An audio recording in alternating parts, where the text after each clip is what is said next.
YouTube. Hey man, we're back with another video. Today we got a crime video for y'all. We got cops running to secret killer dumping body parts in river. Hey man, let's get a life. Stop right there. Go ahead and stop right there. Let's see what we got. Idaho state officer is pointing his Look at the flashlight weirdos, at 7-year-old Alan Bruce. He has Look at no weirdos. idea that the man he just ran into body was parts, in the middle of body dumping parts. human body parts in a nearby river after murdering, dismembering, and meticulously covering up the crime scene. Okay, so what are you All doing? right, y'all. Stop doing that dirt, bro. All right, so Get you're ourselves trying a to job. and stuff then. I'll be something, bro. All right. Body parts is After Alan diabolical. walks away, it would take investigators days to discover exactly what he dumped in the river, leading them through a twisted maze of misleading clues and disturbing discoveries. And what might be the worst crime these small-town officers will ever uncover. I'm over here playing GTA, bro. You can pick your friends and you can pick your nose, but you can't pick your family. There is no body count. He was reduced down to nothing. Dr. Insanity would have had another banger. Loki just didn't make sense It's there. a routine late spring in central Idaho. Yeah. Tucked deep within its mountains sits the remote town of we go. Chalice, a place surrounded on all sides by rugged terrain and long stretches of wilderness. And at the center of it all runs the Salmon River, better known as the River of No Return.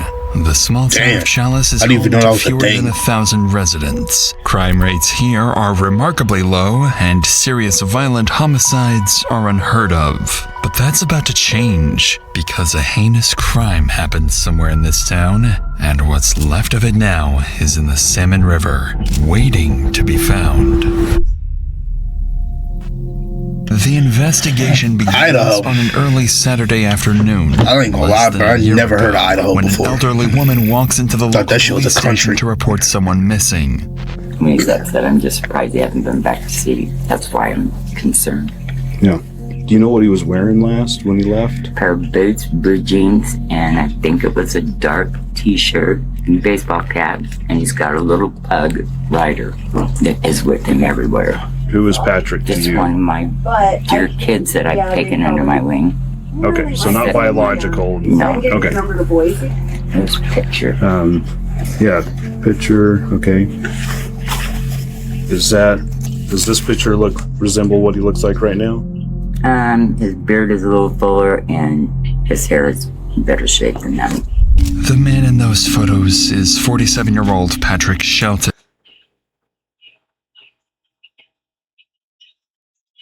This is your murderer, y'all. Careful who y'all sleep with. His adoptive mother, Helen, goes on to explain that Patrick spends most of his time up in the Bro. mountains, cutting and selling Bro's scaring firewood, me, bro. often late at night. He's got a chainsaw, usually at least one weapon on him, and his dog Ryder is always by his side. Look at the dog. Even the dog looks Patrick doesn't terrifying. really have a fixed place to stay. He moves between properties, parking motorhomes and trailers on other people's land, often getting into disputes If I when it's see a time trailer to on my move. land, In most take it out missing the person shotgun, cases, bro. it takes days before investigators get a solid lead to work with. But in the town of Chalice, that process is about to be cut short. I remember you mentioned something about when you talked about him going to Alan Bruce's. It seemed like you said something to where they had some conflict recently. They have. Yeah. Okay. Do you know why he went there? He was supposed to go move his motorhomes, and when he got out there, Alan had moved them with the bulldozer. Okay. Not good. Probably screwed up the transmissions, and I don't know. The name Helen mentions immediately rings Oh, a how's her bell voice sound because like that, officers know exactly who she's talking about. 70-year-old Alan Bruce is a local resident with a rural property just out of town, working odd jobs including welding and mechanical work. But that's not what people in Chalice know him for, because Alan has a different reputation, built on constant disputes and ongoing conflicts with other locals. Just earlier in the year, he was reported for allegedly throwing gas bombs and setting a woman's property on fire. So based on Helen's statement, Bro set officers somebody's prepare to head out property and on speak fire? with Oh, Alan, hell no. see if he can point them in the right direction. At this point, officers aren't too surprised Yeah, that lock Alan's bro name up. came up, and don't expect anything serious. throw killing. In reality, something already happened between Alan and Patrick just a night ago that ended very gruesomely. While officers are on their way to question him, Alan is still in the middle of covering things up. In just a few seconds, a deputy pulls up to his property. Hey, Alan. Oh, How's it going? One thing after another. Hey, I was just coming to chat with you. We had a report that no one knows where Pat is right now. Yeah, they don't. Okay. And I just wanted to touch bases with you because I know you got the stuff off your property, but he was going to come by to pick it up, right? Yeah, Did you ever see him on that? I did. Okay. They came by here. He was unhappy, very unhappy. Okay, but it was just all kind of verbal argument or Yeah, something? bro needs Or a laundry, bro. And he went and got his them stuff then? pants or- are Well, he still has fucking some stuff changing here. colors, He gang. said he would want to go cut some wood. He needs some money. So he's probably out somewhere out there. Maybe broke down. I don't know. I'm just trying to create a timeline so I know who last saw him. So when was that he showed up here? 2 nights ago. 2 nights ago? 3 nights ago. Let's see, what is Thursday night? Okay. In the middle of the conversation, the deputy notices something off about Alan's demeanor. His responses are short, controlled, almost rehearsed. But as the deputy continues asking Bro's cooked. questions, things start to feel even more strange. And then did he hang around here long or did he just go right over? Back and forth. Back and forth? Uh-huh. Coming back onto the property? Yeah. Does he still have stuff here then? He does. Oh, I didn't okay. get it all out. Oh, okay. Like that shed, that wooden shed is his. Yeah. Uh-huh. Oh, okay. The tires in it. I don't know if you can see there's a pickup rack just over that board. Oh, just the steel there Yeah, the poking steel- up? Oh, that's okay. his. Okay. So he... Wooden rack over there in the back of the tractor, like that. Bro's a Walmart Trevor. I ain't gonna lie. Around. Okay. He got the So he perfect got some setting and window? everything, Yeah. bro. Do you know And he where has he a was truck. taking it to? That's ironic. Taking down his motorhomes. Oh, where is motorhomes? Right here, you walk over here and you see. Okay. Oh, there. There's his Ram Charger and another one's in front. The motorhome Alan is pointing to does indeed belong to Patrick, but more importantly, it holds items that might explain what really happened to him. Alan goes on to explain that he moved Patrick's motorhomes himself because of the ongoing disputes and problems between the two, which sounds normal considering they're frequent business partners. But as the conversation continues, the deputy takes note of Alan's shifting body language and bro quietly is a requests little new fidgety, I officer ain't to gonna the say it. scene. There's a noticeable No need to tension in calm the way down. Alan carries himself. This is because while he's speaking to the deputy, his sole focus is on the barrels sitting just a few feet away, with Patrick's dismembered body parts hidden inside. Body parts? He's riding along with me. I was just on a phone call. Was it like an arm, a finger? Like what? Is it his body or his body parts, bro? Oh, okay. Okay. And he didn't tell you I ain't trying to sit here and watch someone's body parts Thursday night, you in a did. damn Not barrel. last night. Okay. You know, does he have any favorite spots so we can just go He's got a check spot for up him? there at Bay Horse, pretty close to the top. You go up there before you get to the rest area, the potties. You see where it takes off and goes down the hill and crosses the creek. Uh-huh.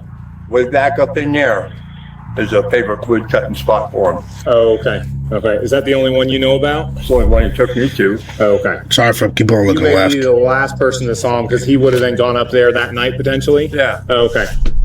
Notably, Alan's demeanor shifts once again. With a second officer on scene, he becomes more composed and careful with how he answers questions. Despite this noticeable shift, Alan provides deputies with something useful, a location where Patrick might be. The place he mentions is a remote area about 20 miles out, near the so-called River of No Return.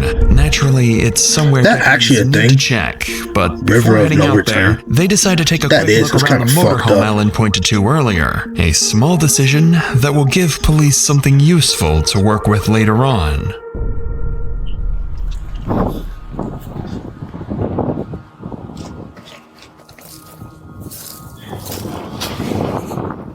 The doors are ratchet strapped closed.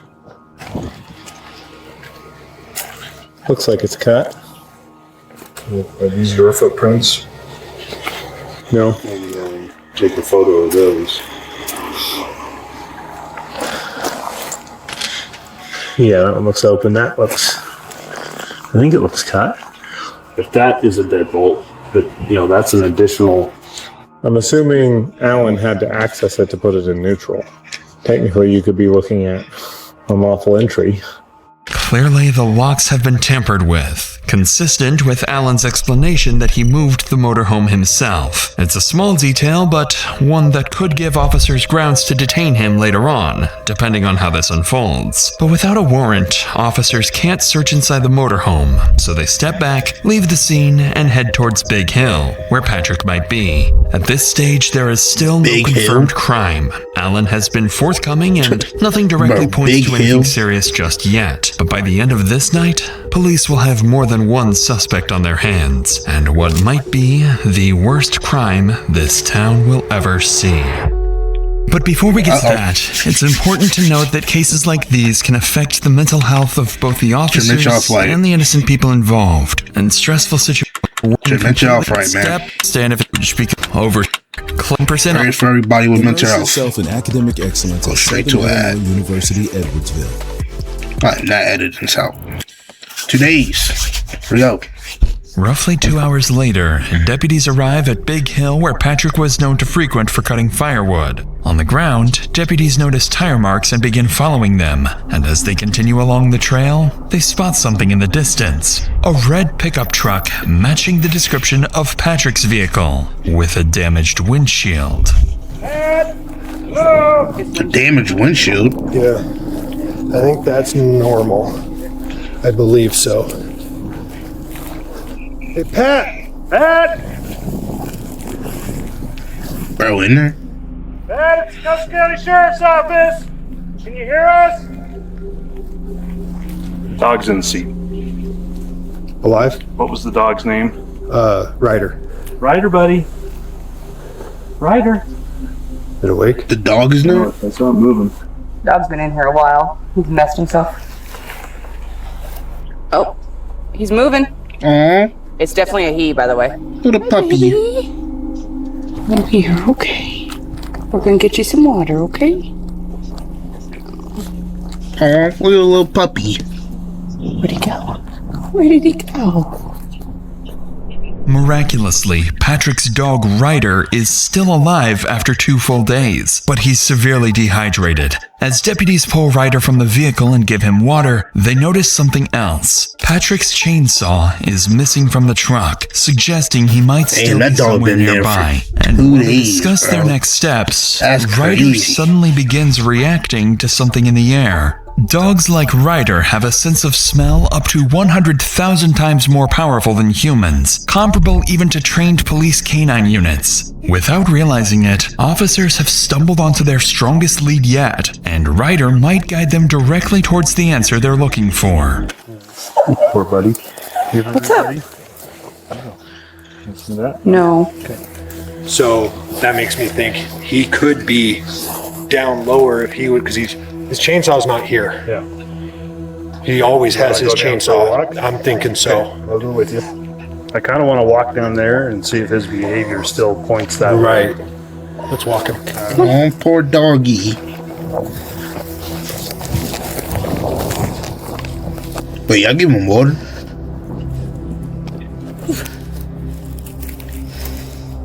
Dude, you gotta give me a break. Damn, bro. Just gotta hit the gym, gang. We can't go down that. That is a completely down. There is no angle to that. I'm arguing with a dog. As luck would have it, the dog picks up a scent, but can't pinpoint a specific location. The reason for that is something officers haven't realized yet, because there is no single place where Patrick might be. He's already been dead for 2 nights, dismembered with his own chainsaw, and scattered across the very mountains deputies are now searching. Some of his remains are already floating down the river of no return, just 20 miles from where they're standing. None of this is apparent to deputies yet, so they decide to take a closer look at Patrick's pickup truck for any additional clues. What they notice inside is very sketchy. Dark red staining across the interior, heavily soaked towels on the driver's seat, items marked with blood, and a discarded mail letter with the name Alan Bruce on it. Something violent happened here. And the more deputies think about it, the more obvious what happened to Patrick becomes. So before the evening ends, they secure the scene and return to town where they talk to other acquaintances of Patrick. I just realized something. They secure the scene and return to town where they talk to other acquaintances of Patrick who collectively make one thought that thing Patrick crystal dude was clear. low-key the criminal. Alan had an That was ongoing low-key my feud fault. with Patrick. It was actually this Recently moved his weirdo right here. motorhome using heavy equipment and damaged it in the process. And he's the only person anyone can think of who might want to hurt Patrick. With that in mind, investigators formally identify Alan Bruce as the primary suspect in Patrick Shelton's disappearance. But the reality and discoveries awaiting investigators in the coming hours are anything but straightforward, as they'll soon find themselves investigating more than one suspect. For the time being, though, search warrants are requested for both properties, and Idaho State Police are called in, bringing in a team of experienced detectives. However, as the multi-agency effort is underway, someone in town is simultaneously running their own homicide cover-up operation. What? As night falls, Alan moves quietly, continuing to dump body parts and evidence in the river and burning anything that could tie him to what he's done. At the same time, police's search and rescue units are mobilized, preparing to comb through the surrounding terrain for any sign of Patrick. Around midnight, Deputy Mike is sent to patrol near Patrick's truck, monitoring the area in case anything changes. Bro's low-key brave. I ain't gonna lie, bro. This cop is brave, gang. I'll be pissing myself. That shit would have creeped me out. Like, I would have ran. Who are you? Stop right there. Just go ahead and stop right there. So what are you coming out here for? That guy there, Student Patrick Shelton, that's his stuff. I'm kind of looking after a little bit. Okay. Car down here, and I tried to come down here to investigate, see if someone was ripping him off. Okay. I didn't know it was you guys. Okay, well, I turned my lights on, and you still were shining your light at me. Yeah, you had your lights on me. I couldn't see where I was going.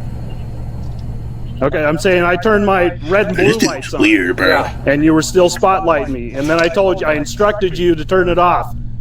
I don't like lights in my eyes about as much as you don't. You know, you had yours and mine, so I guess we're even. No, it's not even. Okay, Damn. so what are you doing? You're just keeping an eye on Patrick Shelton. Okay. Got a little fever problem going on down here, and I just want to make sure you weren't that guys. You having a little what problem? Fever. What? What is that? Okay. Talk to Ethan Kelly about that. He'll tell What you. is beaver? Okay. All right. So you're just trying to keep an eye on stuff then. Yeah, make sure nobody's ripping shit off down here. Okay. Yeah, I told you, bro. He's like a rip-off Aren't Trevor. you excited? All right. Where's he going? 270, 240. We can calm down. I'm code 4. Out here, in complete darkness, Alan Bruce suddenly appears. Nothing about this encounter Where's he adds going, up, bro? because at this point, Alan isn't just the last person to see Patrick alive. He's been in a dispute with him, moved his motorhome after he disappeared, and now he's out here in the middle of the night claiming he's checking on Patrick's property and protecting it from theft. In reality, he came here to finish what he started, to destroy evidence he didn't have time to deal with earlier when deputies interrupted him.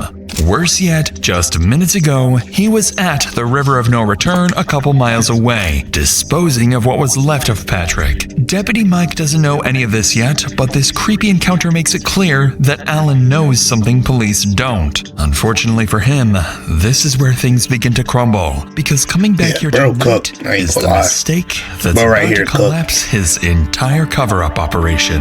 Bro just made himself cook by doing that.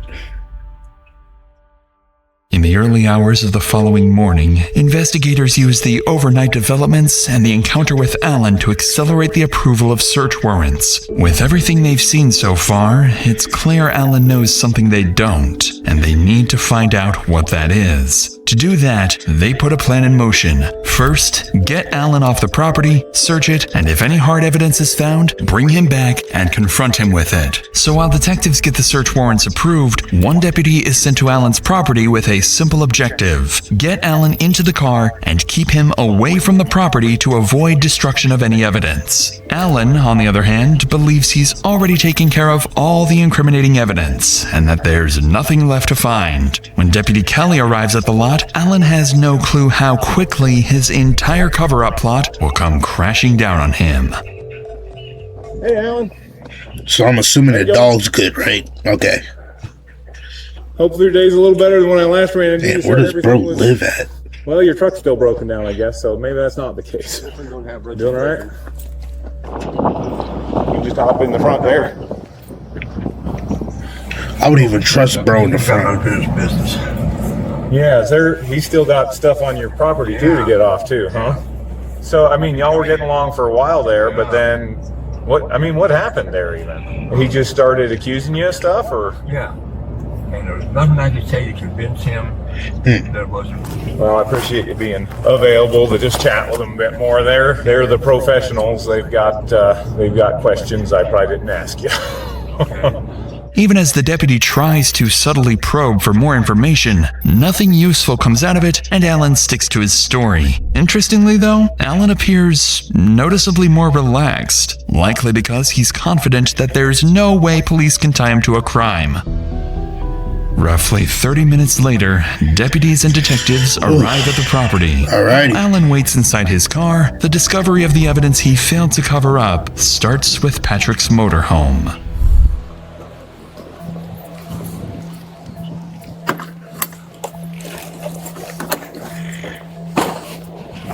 Gotta stay protected. Gotta have the Glock on you. Sheriff's office. Make yourself known. That shit is a shithole, bro. Oh my gosh, how do people look like this?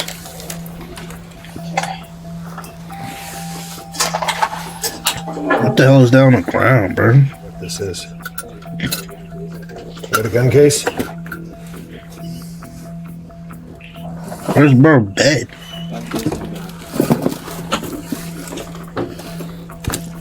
Patrick's empty gun box is consistent with earlier statements that he always keeps a firearm with him. The problem is, that gun is nowhere to be found in the motorhome, and it was never found in his pickup truck the previous day. With Patrick's motorhome cleared, officers move over to Alan's property. Alan owns multiple structures and vehicles on the lot, and after clearing a few of them, deputies find no obvious signs of a crime. It seems like Alan's cover-up operation is successful so far, but that begins to change as deputies notice something unusual lingering across They gotta check the river, bro. Already did. Cool. Something stinks. Oh, it stinks bad. I know that shit smell like fucking we're deer ankles, hold on this trailer. rat Till we can piss. get keys. If he Fucking won't shit give us monk keys, pee. then we'll go from there. But we need to hold on this until we get that. Probably not freshly moved. Do we want to call out the cadaver? Shit probably smell like beaver Let's go sweat. and do it while we're here. We got it cleared. It might be the best way to get something to hold him. As the search continues, deputies can smell an odor of burnt meat across parts of the lot, but no clear source. After checking around the structures again and searching the open areas, they can't find anything. So, to pinpoint the source, deputies call in a cadaver dog trained to detect human remains. And a few minutes later, police canine Spy arrives on scene. After running the dog across the property, Spy begins I didn't even alerting know to they the had presence those. of something inside a set of barrels. I'm rolling. Bro bought a vacuum. He could have Cleaned out. Ew, bro. What the fuck is that? Ew. Okay, so it's not looking. Yeah. Wait, that's blood? Yeah. Ew, oh no. Okay, Hope I don't get copyrighted for this. We might have to cover that up. Yeah. What is that? No, we got our window. What is that? I can't see it. Moth. Latex gloves, windows. Yeah, bro cooked. And doggy treats. I'm gonna get a backed up picture. Music is one of the best ways to express your feelings. That's why today Bro, we're low-key gonna do cooked. some Oh, shit, my mouse. Yeah. That was my mouse. In Inside the barrel, officers begin to got uncover doggy what treats Alan and tried shit. to hide. Broken window glass of a car, consistent with a bullet impact, latex gloves, and traces of blood on the filter of a vacuum cleaner. After searching other barrels, officers find night vision binoculars, Patrick's baseball cap marked with blood, and most concerning of all, bone fragments and suspected human remains on multiple pieces of clothing. Additional items are recovered as well, including ammunition and magazines, but no firearms, suggesting the weapons may have been moved or hidden somewhere else. Among the findings, detectives note the missing firearms, the lack of any intact remains, and the speed at which the scene appears to have been cleaned, something particularly peculiar, leading them to consider that Alan may not have acted alone.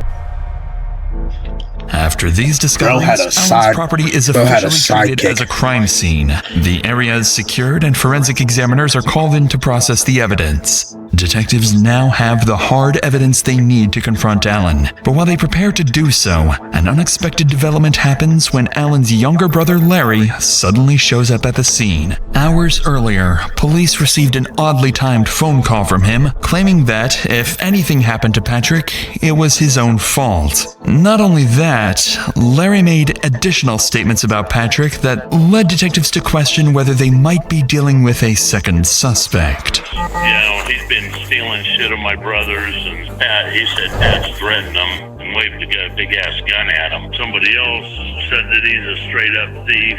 Shelton's an opportunist. He's going to take advantage of anything that he can, you know, if he thinks he can get away with it. Right. Okay, so he was kind of concerned Patrick might do something stupid, use a gun or something. Concerned Pat's going to kill him, you know? Right.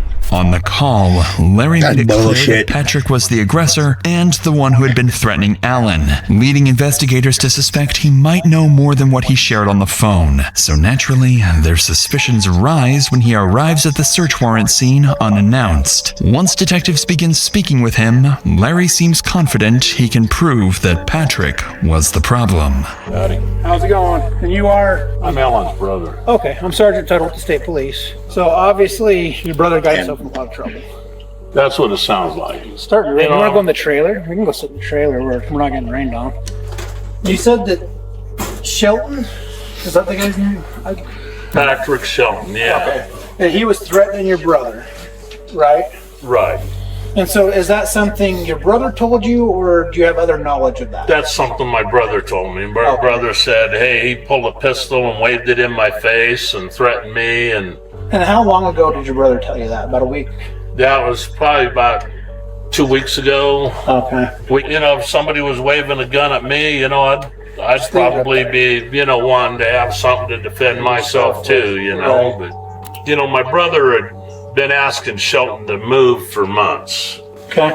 And Shelton was like, well, f*** you, you know, basically. So my brother took the little road grader, the little dozer, and pulled his stuff and put it out here on the other side of the fence. Stuff. Is this something your brother told you, or is this something you saw?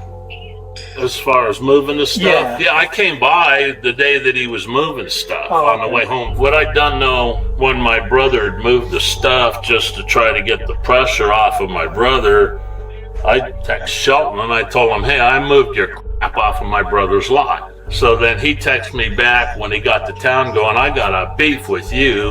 I mean, Shelton's a drunk and a dope fiend. Okay, so right here, up, not getting your junk off the copy I was given to me, that music that was off Alan's lot. That was May 3rd. Okay.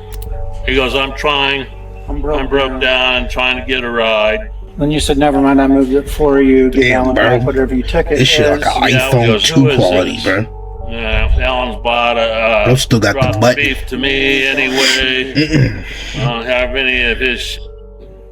Well, Alan kept showing me pictures of stuff that was missing, you know, where it was and missing, and Patrick was like one of the only people in here. So, Archie, I have a beef with you too. Okay. Let's bring your beef. We know who you are, drug addicts. Just remember, you stay over here beefing on the phone, bro. I'd taken pictures from the sheriff office parking lot, thinking that, well, maybe he'd think I'm a sheriff, and maybe he'd pack his, you know, or leave Alan alone and get the out of town, you know? So I put, with all of us, you'll lose. Best thing for you to do is pack up and leave Custer County and don't come back. Alan's brother goes on to pull up additional messages between him and Patrick. The messages he shares show the feud escalating over time, primarily over Patrick refusing to move his property off the land and accusations that he'd been stealing from Alan. As detectives read through them, it becomes clear that Alan's brother wasn't just aware of the conflict, he was involved in it at some point. This only adds to investigators' suspicions, so instead of continuing to circle around it, the detective says exactly what he's thinking. Yeah, it's... And no sign of Shelton, though, huh? Find a body or anything, or... There's signs of Shelton, just not living signs of Shelton. One of the things I'm trying to wrap my head around is, I'm like, how did he do that by himself? He's not a very big guy. Like, how would he move things around without somebody helping him? Like, if he... Let's just say that if he shot Shelton and took him somewhere and dumped his body, who would he call to help him? I have no fucking clue. I mean, he wouldn't call me. Yeah, right. Bro Cook. That's what I'm saying. Does he have good friends that... I don't know. I don't know what he's capable of, you know? I mean... Right. I don't know anybody that would help him move something, you know, help him commit a crime, you know? I mean, my wife would shoot me if I helped him, you know? How long you been married? Since 2016. Yeah, she murdered you. 9 years. Yeah. Last night, she's like going, well... this and that, you know, and what if it was Alan? What if he comes and kills us in our sleep, you know? I was like, you know, because, I mean, she was watching that Criminal Minds for a long time, you know, after she retired from the DA, you know, it's like, you know, serial killers, you know. Tell her baby's Custer County, you know, don't worry about serial killers. When it's all said and done. This conversation is pointless. You can't pick your family. On that interesting remark, Larry shifts from defending his brother to no longer being certain, and begins to see things the way investigators do. With nothing else to add, police wrap up the interview with Larry, still uncertain of his involvement. Now they can finally turn their attention back to Alan, who's still sitting in the car, completely unaware of what's just been uncovered on his lot. At this point, investigators have enough to place Alan under arrest and pursue homicide charges. The problem is, they don't have a body, and they don't have a confession, both of which are critical in building a solid case, especially when it comes to proving exactly what happened and how. But with the evidence discovered on his property, this is their best chance to confront Alan directly and push for a confession. The stakes are extremely high. And a slice if Alan of bacon. plays his cards right, a skilled defense attorney can create just enough reasonable doubt to get him out of this scot-free. We've got a cadaver dog hitting on other spots on the property that have bone fragments. And the only thing that dog is trained to hit on is dead humans. You know, there was only 2 people here that night, you and him. Right? There's nobody else that I can talk to. Can't find him. And if you didn't do it and somebody else did, can you point me in the right direction? I can't do that. I don't know anybody else is out here. No, that's like I said, I don't either. Even after hearing this, Alan continues his denial. But this is exactly why investigators brought him back to the property. It's a part of a strategy known as crime scene exposure. Experienced detectives use this technique to confront suspects with something directly tied to the crime, like the scene itself or key pieces of evidence. This creates psychological pressure, making it harder to maintain a lie, and often triggering unexpected reactions or slips in their story. So investigators take Alan out of the car and bring him back to the center of the lot, back to the very place where everything likely happened, to see if he will finally break. Well, we want to be able to tell the prosecutor you helped us every which way you could. I can protect my case and go to prison for the rest of my life. What? I don't know. I can't tell you what the prosecutor. I gotta go to the jury trial now. You don't have to go through nothing right now. Yeah. So the way it works here is he doesn't feel like we should let you stay free, right? So we're still going to continue to investigate this case with your help or without your help. We're still going to dig through. Yeah. I mean, there's still some things that like concern me, like, and I don't know if you were asking about like who drove the truck up in the mountains. Nobody drove it. I towed it up there. Oh, you towed it up there? Yeah. Okay. With which vehicle? My dog. Okay. patrol barn and loaded up here. Oh, okay. What'd you do with the dog? Left it in the truck. I was in dispatch, but I figured, nah, just leave the truck. Maybe maybe more. Yeah. The dog didn't do nothing. I didn't want to kill it. Yeah. It didn't do nothing. Yeah, so we're in a rock and a hard place right now, right? Poor That's where dog. we've been all day. That's where we're going to continue to Poor be dog. until we can completely wrap this up and figure out what the hell actually happened. Well, before you take it, yeah, I'd like to lock on myself. Okay. Well, yeah, we're not going to leave this unsecured. we'll lock it all up and bring in the keys. Close the gate. Yeah. I didn't call. I'm in trouble. Well, that's part of it, but you also destroyed some evidence. What did you? I don't know. I've never been in that situation. Alan, dude, come on. Did you burn a body? Come on. Yeah, I did. And you didn't tell anybody. So, like, look at it from our point of view. You know, we do the right thing for Patrick's family. You know what I mean? We gotta try to find that body. You know, we gotta do the right thing for his family. There is no body found. He was reduced down to nothing. Nothing. Did you chop him up? No, I threw him in the burn barrel with a bunch of wood underneath him. Yeah, I chopped him up. I took a chainsaw to him. Okay, where's the chainsaw? It's gone. It's gone. Did you throw it in the river? I got rid of it. You're actually like a weirdo, bro. You burnt the chainsaw? Yeah. Is it in the barrel? And I've never chainsawed a body, but I think there would be like blood and skin and gristle and stuff, you know. Yeah, it was ugly. And so, like, where's that at? How did you clean that up? Took a shovel and rake, ripped up everything I could, walked it down with a hose and put Clorox on it. And the chainsaws where? Keep the burn barrel and burned it last day. Alan finally cracks, admitting that he shot Patrick, dismembered him, and burned the body before disposing of the remains. With a confession now on record, investigators turn their attention to a critical question. Did Alan act alone, or is there something even darker he's still hiding? But before detectives can press further, Bro could have did makes something a surprising crazy. claim. He came up with that pistol. We're gonna do it. And we're not arguing. We're not arguing that point. We're just trying to figure out like what you did with the body, how you did it, and where it's at. If there's anything left. Not much. Did you have any help with it? I see if you shoot, shut up, and shovel. Do you see our point? I mean, what we're trying to do at all, Alan? I tried to hide it and get away. Bro in his own world. It's like a buffering circuit right here. And like I said, we're just trying to, you know, get some closure for his Like that family Patrick and meme. present the picture so that everybody understands why you did what you did.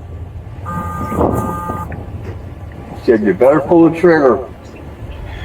Mother, things come up with the gun. At that point, it was me or him. Despite Alan's claims that he killed Patrick in self-defense, it hardly explains the brutality and concealment that followed. Following this, chainsaw? Alan is arrested Damn, and this charged nigga's with chopped. first-degree murder, Yo, along with chainsaw multiple is additional charges. diabolical. Later that day, dive teams and officers are sent to the river area where Alan claimed he dumped the remains. But despite extensive search efforts, nothing of evidentiary value is recovered. In the days that follow, police obtain a warrant to search Alan's phone, where they find the most critical evidence in the case. On Alan's phone, detectives find a hostile exchange from May 7th, where Patrick texts Alan, "You will be seeing me soon. Make your peace." And Alan responds, "Never be at my place after dark or else." But it's in the camera roll where they find what they had been unable to locate for days. A photo of Patrick, dead inside the cab of his truck with his silver pistol next to him. The photo was taken at 6:25 a.m. on May 8th. When asked about it, Alan claims he took the photo as proof, in case he ever needed it. Bro's weird, bro. A couple months later, in July 2025, police receive a call from fishermen reporting a burn barrel floating in a different area of the Salmon River. Officers and divers recover the barrel and transport it for forensic examination, but no human remains or items linked to Patrick are found inside, likely because everything had already been destroyed or lost in the River of No Return. As for the missing firearms, investigators later uncover both the rifle and Patrick's silver pistol at the residence of an associate of Allen. The man claims Allen brought the weapons to him asking him to sell them, and with no evidence tying his associates or his brother to the homicide or the cover-up, investigators determined that Allen acted alone. In October 2025, Allen's initial charges were reduced to second-degree murder and destruction of evidence after Allen entered an Alford plea, meaning he maintains his innocence while acknowledging that prosecutors have enough evidence to convict him. In November 2025, a judge denies Allen's last-minute attempt to withdraw the plea and sentences him to 20 years in prison. 20 years? At least 10 years. Bro, y'all tripping, gang. Bro, if he's out in 20 years, gang, I ain't gonna lie, bro. I'm moving to Argentina. Man, before becoming... I don't want... Nah, bro. This nigga should have life. This is why criminals are on the loose, bro. Make sure y'all enjoyed the video. Hope y'all did. BB out.